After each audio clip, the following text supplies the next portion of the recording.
So ladies and gentlemen, for the next 10 minutes, just before the group activities, please put your hands together for the founder, Studio 24, as he comes forward to share. Can we make him feel welcome, ladies and gentlemen? Hello. Hi, good afternoon, everybody. I'm dreadfully sorry that I'm here late, but I'll do my best to make this 10 minutes worth your while. I don't normally refer to myself as the founder of a business. I'm just a business person. But more importantly, because of the topics that we're dealing with here, I'd like to put on the other hat I wear, which is the hat of the Director General of the Nigerian Association of Small-Scale Industrialists. Because in that position I hold, I interact with so many different people in business, and I find that a lot of our people are stranded, okay? And the worst part about being stranded is when you don't know you're stranded. Too many of our people are stranded without knowing they're stranded. And I'm going to speak to that because in speaking to that, a few of you guys here will join the movement we need to start. There's a movement we need to start that would promote real financial literacy in our country. Now, our economy is different from any other economy on this planet. And we have the greatest minds, we have the most, resilient people here, but they're fighting and running up a hill with their arms tied behind their backs, but they don't know yet. What is the biggest challenge staring us in the face as business people and business owners across the country? Is there anybody here who can just give me that? If I can get that answer from anybody here, I can't say what I'll do for you, but I'll do something for you. Yes. Is anybody? Anybody, please. Wow. You guys are smart, and you guys are business leaders. What is the biggest thing you can think? You don't have to be right. What do you think is the biggest the biggest challenge for every single entrepreneur and every single person in Nigeria today? Sorry? People. Okay, people. Anything else? Sorry, I can't hear you. Capital. Okay, capital. Okay, fine. Now, to speed forward, I'll tell you I'll just rewind a bit, and I'll tell you in a few minutes what is the problem. And I heard someone, I don't know if it said Nord. Is the person here? The automobile people, the car people, they're inside there, okay. This problem affects them, affects every large manufacturer and every small person as well. Now, up to 1976, right, in our country, before that coup of 76, the Nigerian banking system and the financial system had a 6% interest rate on money. You're borrowing money, and anybody could borrow money, and the money was at 6% interest. The economy was still essentially run by foreigners. The banks were owned and run by foreigners, etc. 76 coup happened. There was a withdrawal of change of the indigenization policy came in, and then for some strange reason, all of the banks became Nigerian owned, and the banks found that they could make more money by lending to the government. So the biggest customer to the banks became the government. Immediately, it was no longer banking. Banking ended in Nigeria in 1976 and resumed in 2016. Now, when banking ended, all the banks were giving their money at whatever rate they wanted to give it to government. So government was the main borrower, and the MSMEs, who are the majority of the people in this economy, could not get access to money from the banks. Now, all the MSMEs went ahead to start borrowing from other places. So does anybody in this room know the cost of money in Nigeria? Can I get it from anybody in this room? What's the cost of money in Nigeria? For the MSME, what's the cost of money? You guys are hungry, I guess. It's time to eat. Okay. Can anyone tell me the cost of money? Because you're all business people. Say? Sorry? Let's?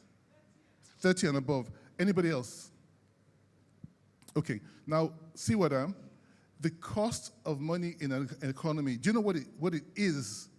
Let me know, since we have very little time. What is the cost of money? The cost of money in an economy, in any economy, is what it will take a person with no godfather, no godmother, no uncle in the bank, no minister, what it will cost that person if he walks into a bank with a good idea or with an existing business, what would access to capital, how much would it cost that person? That's the cost of money in an economy, okay? Now, I can tell you for free that the Chinese and the other manufacturing industrial countries have, like Japan, have a 0 to 0.1% cost of money, all right? 0% cost of money. So a person can borrow $1 million, and after a year, he's repaying $1 million, okay? Now, bring this back to Africa. Across the West African corridor, the Francophone countries, which are backed by France, have a 5% interest rate per annum, officially. You can walk into a bank, you don't have to know anybody. The rates of interest are published there, between 5 and maybe 9% if you're unlucky, but maximum. And that's not for, you don't have to have any connections. Now, those people, if everybody on the West African corridor is getting money at 5% to 6% to borrow, and it's available to MSMEs, not only to big men, you go across to South Africa, it's 11%. Go to East Africa, it's 9 to 10%. Officially, no hanky-panky. Then you come to our country, and the cost of borrowing in our country for the average person is triple digit. It's not 30%. It's 120%. For the guy who wants to work.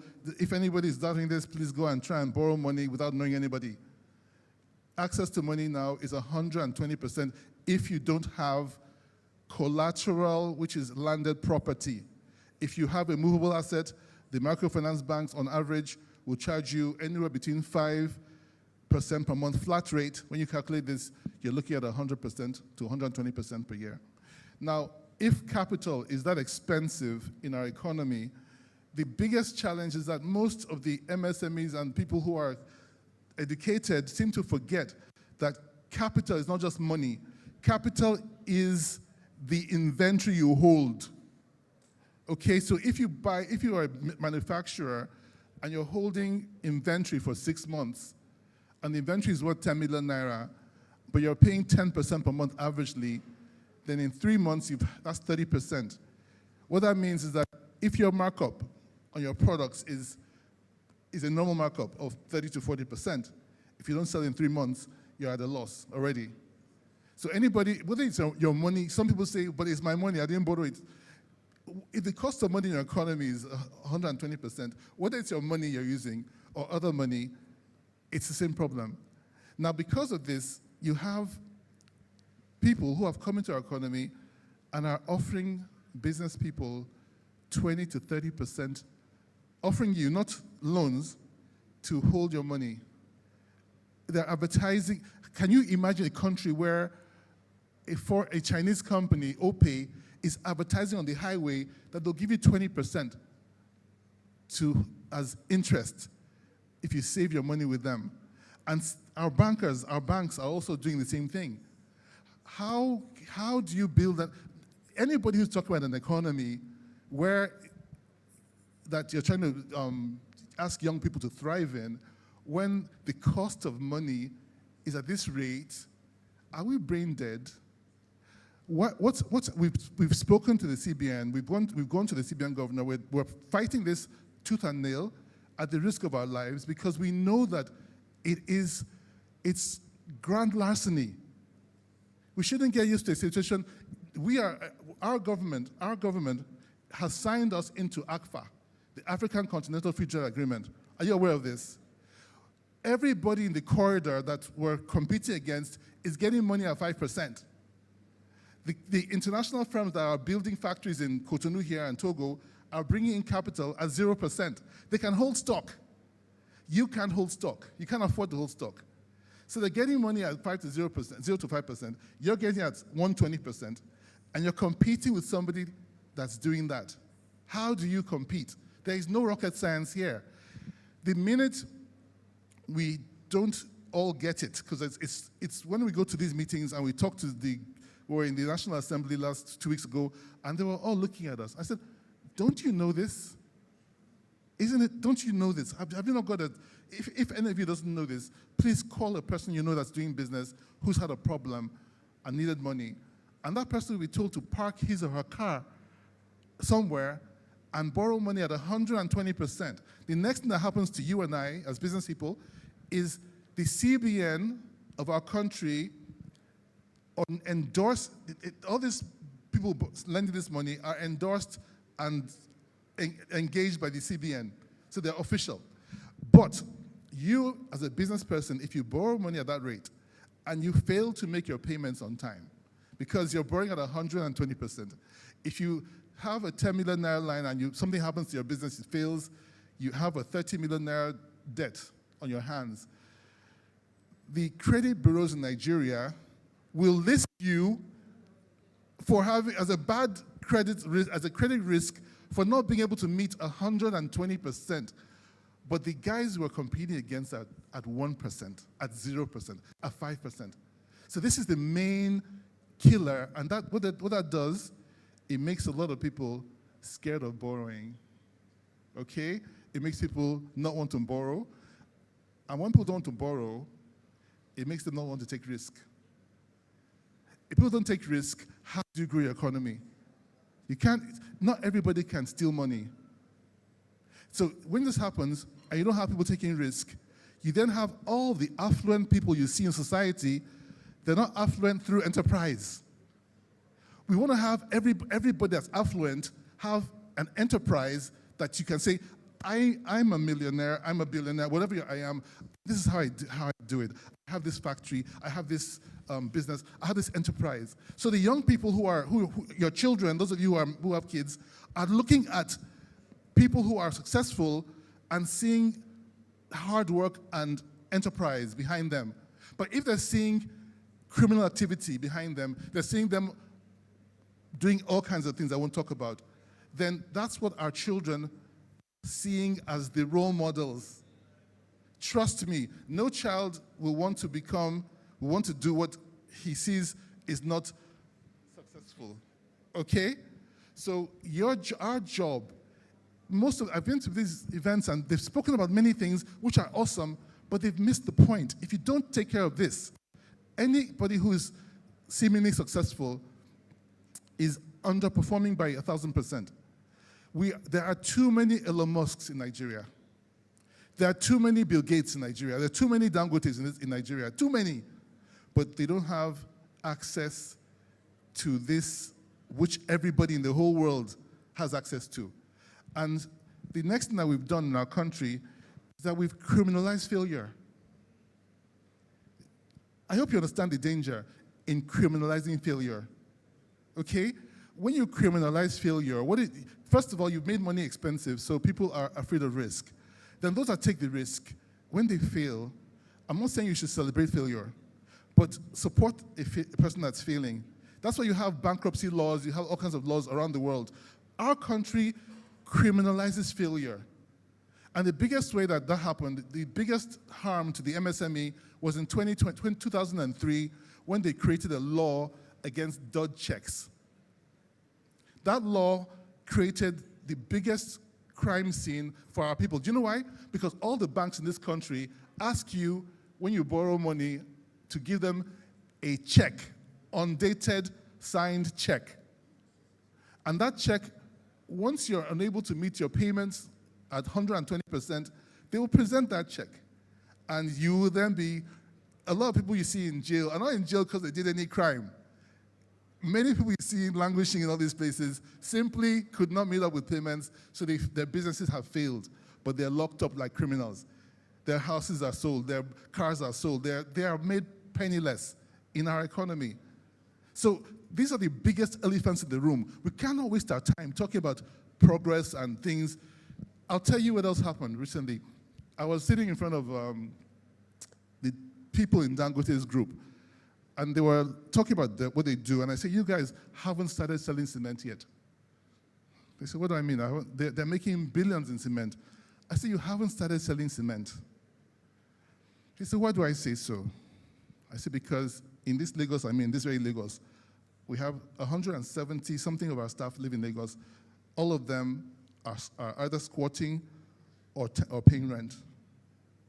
And if you want to do a survey today amongst young people and even elderly people, Nigerians don't own homes. Our people are all squatting or paying rent. Those who have built or bought homes, most times, are politically exposed people or people who have had some extraordinary access. But most people cannot afford, when you see home, 200 million naira, pay 80 million naira, how much is a person earning? How much is a business earning? Our contemporaries internationally, the guys who we're competing against, all of them have access to mortgages, 30-year mortgages. Do you understand? The whole concept of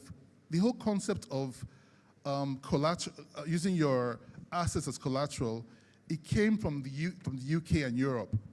Do you know how it came about? Does anyone know here? Okay.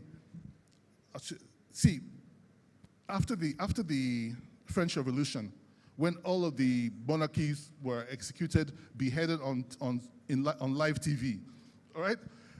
What happened was all the other monarchs, so most of the monarchs in Europe were all related. They're cousins. The King of England is the Russian Tsar's brother, cousin.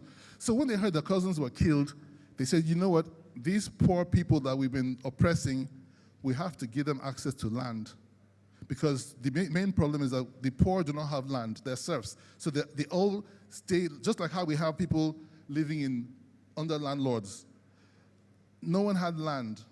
So they now created something called the 999-year lease, where every person could now lease land for 900. The crown would give you less than 1,000-year lease, 900. So that kept the poor people, the rest of the people, okay? Now what they did next is created a way that the banks would be able to lend you money for the equivalent time they believed you would work. They believe that if you leave school at 20, you have 30 good years of work before you become wobbly, yeah? So they give you 30-year mortgages so you could have a home that you could pay for over 30 years. Essentially, what you are paying as rent becomes equity in the home you're living in. So after 5 years of paying equity or rent in your home, that equity is what they called collateral. That's the landed property collateral that UK and Europe uses. The Nigerian banking system adopted collateral, but there's no system to make the poor people have homes. And when you talk about homes, I don't mean a big house. Every single struggling person in our economy will be happy to own a one-room self-contained. If one-room self-contained are being built by just 9 million people in Lagos, Dangote cannot supply enough cement. There's not enough cement to supply to build 9 million people's homes like this. They don't get reach. I don't ask in this room how many have homes. I don't want to ruffle feathers, but ask these questions today. Any restaurant to go to, any place to go to. The cleaner in my hotel somewhere has a house. He's paying. He owns a home. So as long as we are deliberately excluding 99% of our population from the real economy, and we're calling ourselves capitalists, it's not a capitalist economy. This is not a capitalist economy. It has the looks and trappings, but it is not a true capitalist economy. But we have to make it a capitalist economy. We have to, because the only reason that's perpetuating those rates is because those who own those banks are the same people who make the laws, all right? And the biggest borrowers are still government. State governments borrow money. The minute they get into government, they borrow money, and they pay direct from source. They don't care. A guy comes in for 4 years, he will borrow money and take a 10-year loan at 30%, starving his state of money, the state of resources. And because the states gulp so much money, the banks don't have money left to give you and I, okay, in truth. So in every conversation I want you guys to have, when you go to all these lovely events with lovely people coming and telling you about their great stories, please always remember that whatever they're doing a fraction of what they could be doing. The minute our economy stabilized in 2004, it stabilized a bit. Now, when it stabilized a bit, salaries were increased nationwide, 2004. And to a point where people started buying new cars. From 1983, when that second SAP thing happened, the majority of Nigerians could not even think about buying new cars. But in 2004-05, when things were rosier, people started buying new cars a lot. And I remember because the cars I was buying for myself in the 90s were all the ones he mentioned, that you look for the key, all right? Okay. In 2005-06, we're buying new cars, and banks were helping people buy cars, and it was easy. Now, in 2015, I remember buying a brand new Kia Rio for 1.8 million. Brand new. Do you understand? So Nigerians could afford, because we're paying people in our company 150, they could afford to buy brand new cars from within their salaries. Now, in today's economy, what's happened today, people who are selling new cars know they cannot sell new cars to the average Nigerian. So they've lost, that whole market doesn't exist for them. So just like Dangote is selling to a few, the car dealers are selling to a few, and that's hurting them. They don't know it's hurting them. So if we can have this kind of thinking, this kind of thought process, think about it tonight. What can you do? What voice can you lend to us? Who do you know? How can you carry this conversation forward? Do you understand? Because our children are in serious, serious trouble if we don't resolve this problem. We cannot have nobody can afford it. When they open the borders very soon, when they really open, the borders, they're not yet open, no, this ACPA, they're opening soon. When they open, and these guys flood the market, they can afford to hold inventory. If you have zero interest rate, you can put goods in a warehouse for a year, no shaking. But if you are paying 100% for the things you cannot hold your inventory, you go bankrupt. So there's something called in business the waiting game. You can wait out your competitor because you know he's paying too much. Wait him out. He will go out of business. They will wait us out. The Chinese guys are already waiting us out. Do you understand? The Chinese guys are already waiting us out. The Europeans have always been waiting us out.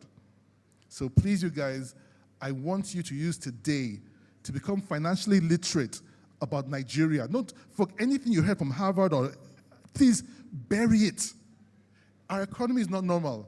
Every single person from the World Bank has told me that I've met that we don't know what it is. When we put in something in Nigeria, it doesn't come out the way it normally. I said, are you crazy?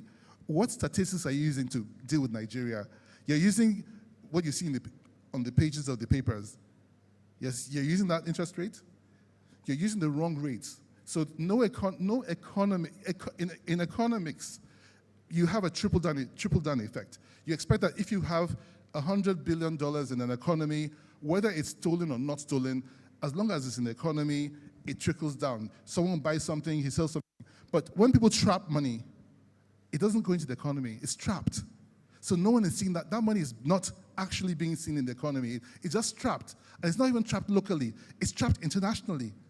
So anybody who's using the Stanford or Harvard or MIT mindset in our economy has missed the train. Totally missed the train. This is a street smart economy. We'll fix it, whether it takes some of our lives. We will fix this economy, all right? Thank you very much.